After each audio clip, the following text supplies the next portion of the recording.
Pertanyaan, apabila wanita yang sedang nifas sekaligus menyusui, apakah wajib membayar hutang puasa yang ditinggalkan serta membayar fidyah, ataukah cukup membayar fidyah saja?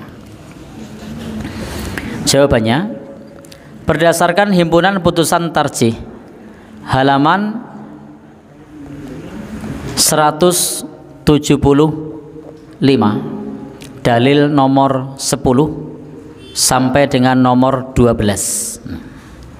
Jadi jawabannya berdasarkan Himpunan Putusan Tarjih halaman 175, dalil nomor 10 sampai dengan nomor 12.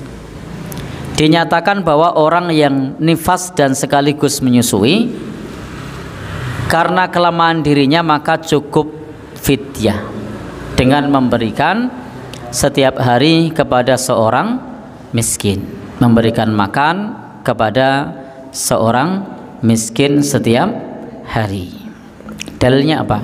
Ini dalilnya. An Anas bin Malikin, dari sahabat Anas ibn Malik. Jadi sahabat Anas ibn Malik Al-Ka'bi, anna Rasulullah sallallahu alaihi wasallam qala, bahwa Rasul sallallahu alaihi wasallam bersabda, Inna Allah azza wa jalla wa du'a 'anil musafir, sesungguhnya Allah subhanahu wa ta'ala, sesungguhnya Allah subhanahu wa ta'ala membebaskan kepada musafir. Jadi Allah subhanahu wa ta'ala membebaskan kepada musafir as-saumah, untuk puasa. Artinya bagi musafir itu ada keringanan untuk puasa atau berbuka. Jadi kalau musafir itu boleh puasa, boleh buka, tapi wajib diganti pada hari yang lain.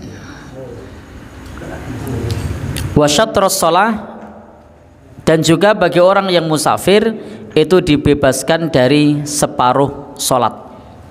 Artinya sholatnya orang musafir bisa dikosor, yang tadinya 4 bisa menjadi 2. Jadi 4 rakaat bisa jadi 2. Itu namanya syatrus shalah, separuh sholat. Wa anil hubla wal murti'is saum, serta membebaskan puasa dari orang yang hamil dan menyusui. Baik, ini dalil yang pertama. Dalil yang berikutnya, wa kana Ibnu Abbas yaqul, dulu sahabat Ibnu Abbas berkata, li ummi waladin lahu hubla. Jadi sahabat Ibnu Abbas berkata kepada jariyahnya yang hamil, anta bimangzilatil ladzi yutiquhu fa'alaikal fida wala qata 'alaika. Sahabat Ibnu Abbas mengatakan, engkau termasuk orang yang keberatan berpuasa, maka engkau hanya wajib berfidyah dan tidak usah mengqadha, tidak usah mengganti puasa. Sehingga dengan dalil ini, menurut fatwa Majelis Tarjih, kalau ada orang yang menyusui atau orang nifas atau orang hamil dan dia kalau berpuasa itu berat, maka cukup fidyah saja. Jadi kalau Tarjih Muhammadiyah cukup fidyah saja. Nanti kalau berbicara madhab, nanti pandangannya beragam. Jadi kalau berbicara madhab, pandangannya beragam. Tapi kalau Tarjih memilih pendapat yang simple, yakni kalau tidak kuat puasa cukup fidyah. Bagi siapa?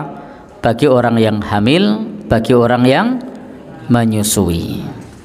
Dan memang dalam kajian terkait dengan fidyah itu hanya untuk orang yang udurnya menaun.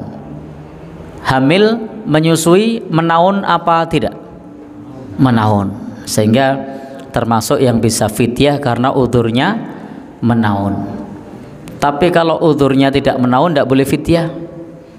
Kenapa tidak puasa? Demam 3 hari. Besok yang 3 hari saya fidyah saja. Boleh apa enggak? Tidak boleh. karena itu tidak menaun. Setelah demam kan bisa puasa, dan besok lagi di bulan yang lain kan tidak demam lagi, masih sehat, maka diqadha. Baik, jadi intinya di sini bahwa fidyah itu bagi orang yang hamil dan menyusui yang tidak kuat puasa, fidyah saja sudah cukup.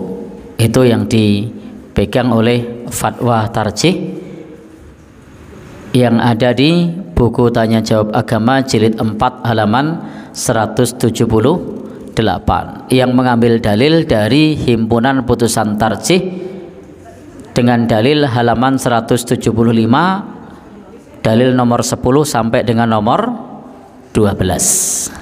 Baik, Bapak Ibu, lalu berapa besaran fidyahnya?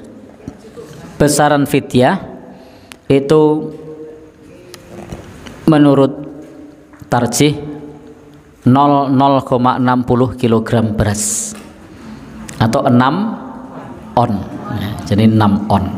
Nanti bisa dilihat di Tanya Jawab Agama halaman 177 jilid 4, atau 1 mud. Dan ini menurut buku fatwa ini tentang banyaknya fidyah yang harus diberikan kepada seorang miskin, tidak ada nas yang tegas yang menyatakannya. Maka yang namanya 1 mud itu sifatnya istihadi. Istihadi itu sifatnya pendapat, dan itu terbuka ruang perbedaan pendapat. 1 mud itu segini. Jadi kalau kira-kira tangan kita ini diisi 1 mud, itu kira-kira berapa on? Ya, 4 on. Berarti tangannya kecil. Muncuk loh, bukan peres. Muncuk. Ya. Muncuk. Baik. Oh, putri. Oke. Baik. Iya. Oh iya. Baik. Jadi intinya di sini tangan laki-laki dewasa standar. Kalau tangan saya juga cuma paling 4 on ini. Ya, ya, ono jenengan punjul itu gede itu. Baik. Jadi intinya 1 mud untuk setiap hari yang ditinggalkan. Baik. Jadi itu bisa dibayarkan kepada orang miskin atau bisa lewat layismu. Biasanya nanti sudah ada data siapa yang bisa menerima fidyah, dan fidyah ini tidak boleh untuk pembangunan ya. Nah, fidyah ini harus berupa makanan untuk orang miskin. Baik, maka silakan untuk bisa diberikan kepada orang yang statusnya sebagai orang miskin untuk diberikan fidyahnya atas setiap hari yang ditinggalkan.